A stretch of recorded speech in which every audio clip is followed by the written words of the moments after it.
Let others know that you are definitely a work in progress and that God is still at work teaching, transforming, and changing you. So when we can be honest about where we're at in our own lives and our own spiritual needs, it also gives others permission to do and feel the same way. Something shifts in our hearts and in our interactions with others. If we can stop pretending that we have all the answers and that our lives are perfect, we can also drop the need to win the argument, fix everyone, or close the deal on their salvation. Ask yourself if others feel safe to approach you, even with their sins and their screw-ups.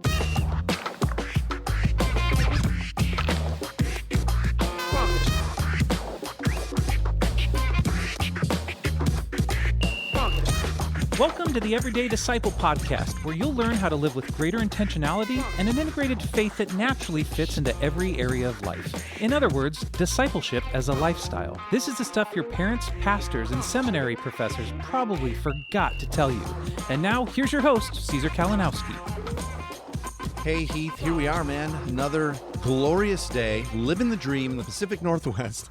I love it. I love that every time we say that because I'm like, I don't want to live anywhere else. I know. How do we get to live here? It's amazing, right? Big holiday this week, Turkey Week. Yep. We talked a little bit about that last Monday, but here we are. It's this week. It's coming up. You have a favorite side that is a mandatory that... Oh, too many, man. I mean, that's part, Polish food, bro. That's Sure. Bring one of everything. Yeah, there's too many things. Like, and some of them I could use I only know the Polish words for, but those are my favorites, certain Polish foods. There's this thing called kluskis, which really means noodles, but you've had them. Yeah, it's amazing. They're Polish type of egg noodle with sauerkraut and onions and butter like crazy. And it's people so are good. like, I don't like sauerkraut. You'd like this. Yeah, you'd like it in that. That's probably the first thing that comes to mind. Now, it's interesting. Tina, she's kind of picked up on this and being sort of the consummate missionary. She always asks people, like, well, what can we bring? She'll say, bring your favorite side dish from growing up. Huh. Something that, like, growing up you loved, right? Yeah. And then she'll always ask to tell the story of how they learned to make it, who taught them, why it's their favorite. And it's always this little precious little insight into grandma or mom, or my sisters and I used to get to help my mom or my dad make this.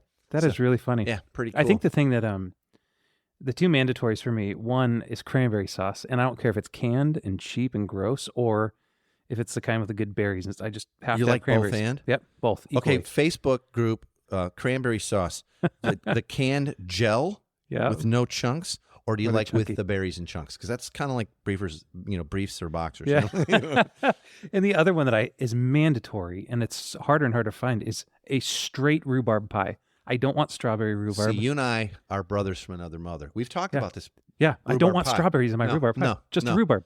Yeah. See, I don't necessarily connect that to Thanksgiving, but I should. Oh, pie? Yeah. Tina started growing rhubarb outside the house. Yeah. And, the first year, like, hey, we got some rhubarb. Second year, like, hey, the whole yard is rhubarb. Third year is like, foundation might be splitting. I think so. Yeah. Is there someone to call about this? Like, what is going on? So, no, now, and she knows this, she only makes straight up rhubarb. Straight up rhubarb. I said rhubarb. No, rhubarb. Yep. See, now my mouth is watering, dude. I love them so much. It's so good. Have you had Tina's? Oh, yeah. She made me one for my birthday last year. Oh, that's right. It was so good. Well, okay, so here's something as we move into the topic. This is a season where you're probably having a lot of people in your house. And if you try to be perfect all the time, this is a holiday that's really going to test those limits because no kidding, you can't hide it, right? When you got family over, because no one is. Yeah. No one is perfect. You don't have a perfect home or table or Martha Stewart cooking skills unless you're Tina. But fights are going to happen, right? Yeah. So Scripture and literally virtually all of human history has shown us that if there's one thing that we most have in common with every other human being, it's our sinful nature. No one's perfect, not even by a long shot. And it seems like this week's episode, we're going to go on an all-out assault on behavior modification techniques, correct? Yeah, I mean, really, because like you said, no one's perfect. And like trying to hide that stuff is behavioral modification. It really is. It's like I know that's in your heart still, but, it's that whole, like with the kids, like I'm sitting on the outside, but inside I'm standing up, Yeah, exactly. Right? And so, yeah, we want to talk about this today and about, not hiding imperfections, why we want to let our imperfections actually show to others and how it affects them, and it takes the pressure off of us and everybody around us and all that. Yeah, it's big. It's actually, and it's kind of counterintuitive. Yep. It really is. But there's such freedom in it. There really is. That's one thing I really appreciate about you. And if I think I know you well, and if I know you at all, I would assume that you would argue that when we're being open and honest with our imperfections, that's the time that we actually really get a chance to model the kindness and the redemption and the patience of God on our lives. Absolutely. Absolutely. And I think that when we feel like we still, even as believers, have to like keep the masks in place, what we're saying is if you knew the real me, you wouldn't love me. But then that kind of is only like a tick away from God does know the real you, and he's crazy about you. Yeah. He loves you, exactly. right? But I think, well, yeah, but God does, so it's okay, but everybody else no. Like, wait a minute, God's the glorious one. He's the most glorious.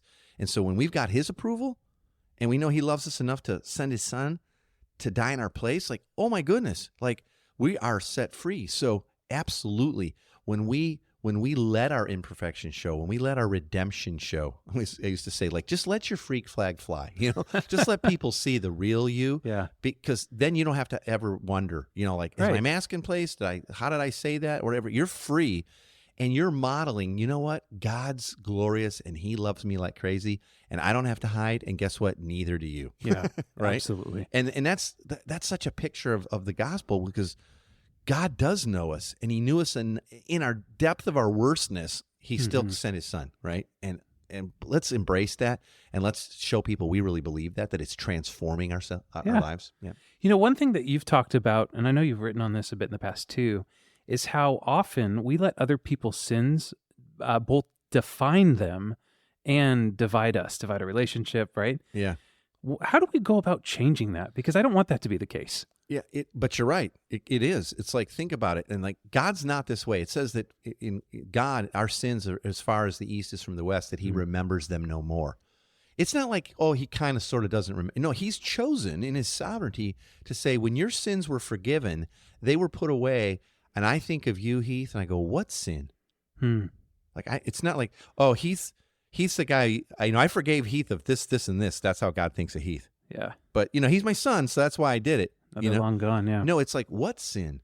And yet we usually like let other people's sins sort of define them. Oh yeah, that guy used to be a tweaker, Yeah. He used to be hooked on fill in the blank, right? Or whatever. Sure. Or, I used to go, I used to be in business with that guy, but yeah, he was kind of a cheater. He kind of cheated me and everything. It was like 30 years ago, and we're friends and all, but but it was like, you still let it define your relationship. You let it define them. Yep. And it's really that part of that do equals be distortion, like what people have done is how we place value on them. Yeah. But God doesn't. Okay? And so how do we begin to change that? Well, for instance, like, do you struggle with a certain attitude in life about something or certain types of people or a certain sin in your life? Well, don't hide that. See, that's usually the thing we want to hide the most. Like, I'm kind of a pretty good person, and most people don't know this about me, but I'm kind of a racist or something, or whatever. Sure. It was the way I was raised or whatever. Yep. Don't hide that from others, especially if you think they might have similar challenges. It's a good place to start off a conversation about that issue, is by admitting your own weaknesses, and that but you're sitting in forgiveness now, and God's changing that about you, right? Or how about this? Have you experienced forgiveness for past sins or hurts and pain in your life? Revel in it.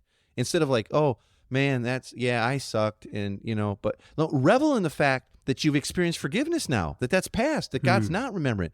Don't pretend it never happened, or that moving past the issue is somehow due to your amazing willpower and strength. Give God the credit due and give others hope that he can do the same in their life. Amen. My dad was not a believer when I was growing up. In fact, far from it, and pretty hard. We have talked about that.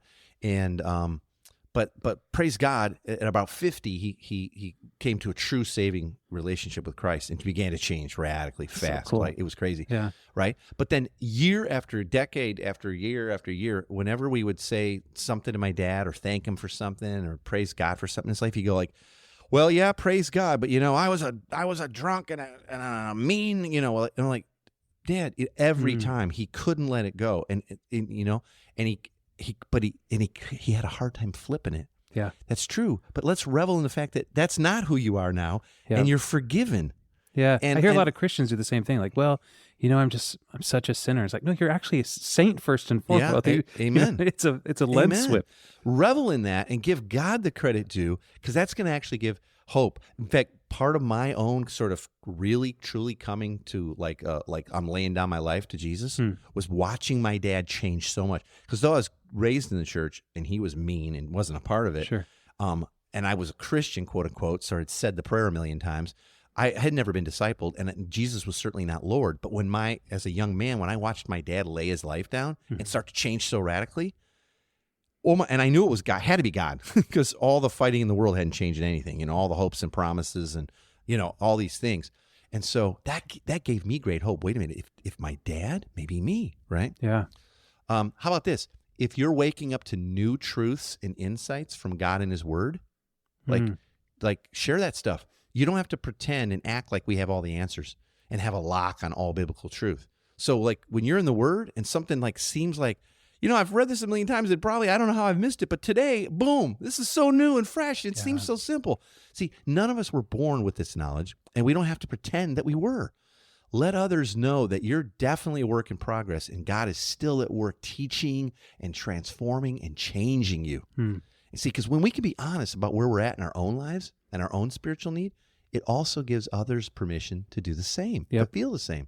Something shifts in our heart and in our interactions with others. And we've stopped pretending that we have all the answers, then our lives are perfect. We can also then drop the need to try to win the argument and fix everyone or close the deal on their salvation. Yeah. So, start by asking yourself if others feel safe to approach you, even with their sin and mistakes and screw-ups. Truthfully, and please hear this, the pressure's off for you and for them. And by the way, I'm talking about with other believers too, not just with non-Christians. Yeah. Because that's, our holy huddle is where we generally, I got to look like I really got this on lock and I know the Word. And of course I don't sin in that way anymore. And I understand all these things. And it's like, no, not really. Yeah. Like, let your redemption show. Like, the pressure's off. Well, and the beauty of this too is the flip is that this goes from what we're talking about is speaking about the heart of identity, who we are, and so much less about action, the do to be, what we've done, right? And so many times I've heard in the church, people lead with action and not ever truly be able to grasp their true identity because they're so stuck on their action defining their identity. And how hard they're working at changing themselves now that they're Christians. Yeah, I just got to try harder. And I'm really going to church now, and I'm doing the 12 steps or whatever it is. Yeah, reading my Bible, of course. And I'm going to say none of those are bad. Yeah. Right? But if they're the main thing. Out of identity. Who's the hero, right? Yeah, and what's beautiful is thinking this way, starting with identity, it really does make Jesus the hero of the story. Yep, that's right. Admitting our need, letting our redemption show, makes Jesus the hero of our story. Right? It really does. And so much of this flows from us believing that our true value in life comes from the reality that we're His image bearer. And what we do does not equal who we are. Yep. Like, He looked at all of our doing and went, whoa, not even close to holy and nothing like my son Jesus. Sure. Right? But we have to first be willing to not be the heroes of our own story, to be willing to die to the need of having to manage how others perceive us and our value, trusting God with who He says we are now and the blessings that He has for us. Yep. Nothing to earn, okay, by putting on these hero masks and trying to make sure people perceive us as nearly perfect, but trusting our redemption to God and let others see that He gets the glory, He's the hero, and now they can believe, wait a minute, God sees who we are, not what we've done, and who He's making us to be, and He looks at us and sees Christ. Oh, that's so big and so beautiful. Yeah. And it's right there just by letting our redemption show instead of trying to hide it and keep the mask in place, keep that hero mask up. Well, and the other thing that it does is the trickle-down effect of it downstream is that it frees other people, like it frees us from having expectations of others having to be perfect in our eyes as well, right? People can feel free to be themselves, to like admit who they honestly are, when you're willing to cop on yourself and show how much God's at work and changing you, then others don't feel like, oh, you probably are holding me to some crazy high standard. Yeah. Right? I feel like, man, you're being gracious to yourself because of who you are, identity, then you're not going to be so hard on me, quick to pounce on my issues, right? Exactly. And something amazing begins to actually happen there. That's right. There's trust there. There's an openness. There's like, hey, I feel safe with this person. I mean, I really attribute, I think, a lot of my own God's blessing of leadership is that I'm a pretty big screw up and know it. Yeah. And I can't even believe how much grace has been in my life and how much God has just blessed me and my family and my kids now into the next generation. And I don't know. I mean, maybe it's just I can't hide it. There's just so much of it. And I've had to repent publicly, as a pastor and as leader so many times. Like I have. And I think in that, though, God's grace is sufficient and people see it. and they go, well, he's not so great, but his God's great. Yeah. And that's all he's really trying to help me see is more of God anyway. He's not trying to make, I don't want to be like him. He's kind of screw up. You know? I want to be like Jesus. So, yeah, I know. It's amazing, right? Yeah. And just like we talked about back at the beginning today, it starts to put us all back on level ground. Mm-hmm. You know, all of us having this same common need for redemption and restoration. That's our most common need that we have with everybody else, like you said at the beginning, you know, and the fact that we're all powerless to do this for ourselves. Mm-hmm. We all need Jesus. That is our common need. So regardless of what category you like to drop people in or define them by their sin or like their race or their political affiliations or their orientations or all these things, just remember, the thing you have most in common with them that overarches all of that and trumps all of that is our common need for Jesus and redemption. So letting our imperfections and redemption show to others acts as an invitation into our relationship and journey with Christ. Yeah. It really does. You're kind of inviting them into lifting the lid of what God's doing in your life and in that journey, and then they find a seat at the table themselves. It's so big. It's so powerful. Well, and the fun thing is, like we've said here for the last few minutes, this whole episode has been about us talking about our sin, but in a way that makes Jesus the hero. And it's freeing and it's engaging and it's invigorating and it's beautiful because God is a God of redemption. Yep. And you notice that's it. The focus isn't on our sinfulness. It's on his glory and redemption. Yeah. Right? Because I know there's whole strains of the church family here that all they focus is on sin. Yeah. God's not sitting there.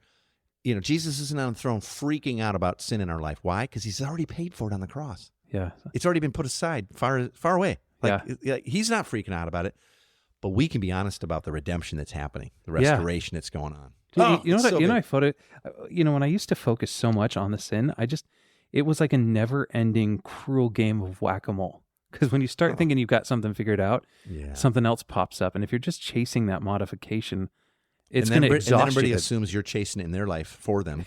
They're just waiting for the shoe to drop, right? Yep. Yeah. No. Let Jesus be the hero. Exactly. All right, man, let's get to the big three for this week. And you can get the big three as a printable PDF as a download by going to everydaydisciple.com/big3. And these are the three takeaways, if nothing else, we want you to walk away with from this week's show.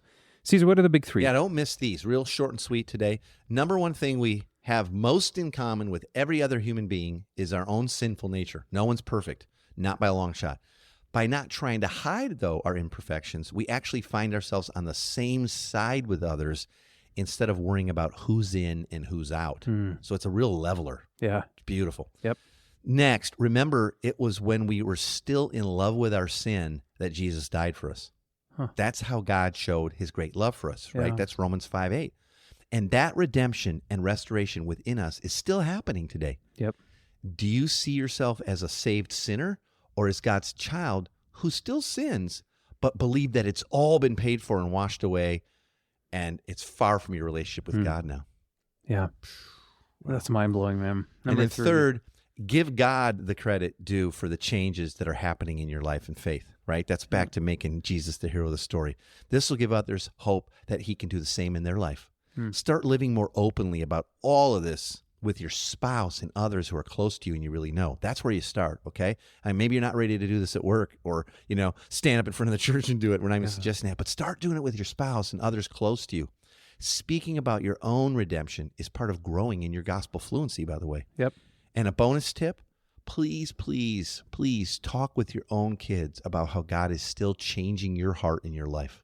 This will encourage them to seek and trust him more instead of hiding from you and from God and others. Yeah, if God's doing this in dad and mom's life, then he's sure to do it in mine as well. Amen. Yeah. Amen. Okay, those big three takeaways, again, if you want them as a downloadable PDF for free, you get them by going to everydaydisciple.com/big3. And if you haven't yet joined our Facebook group, go to everydaydisciple.com/Facebook. Hey, what's up next week? Next week, we're going to talk about Christian stereotypes and how to change them. There's a lot. And they're not good. Well, they're not good. Stereotypes generally aren't. That's true, but there are a lot of them. But we've got some well-earned ones that are in need of some change. Well, let's go a smashing. All right. We'll talk to you soon. Thanks for joining us today. For more information on this show and to get loads of free discipleship resources, visit everydaydisciple.com. And remember, you really can live with the spiritual freedom and relational peace that Jesus promised every day.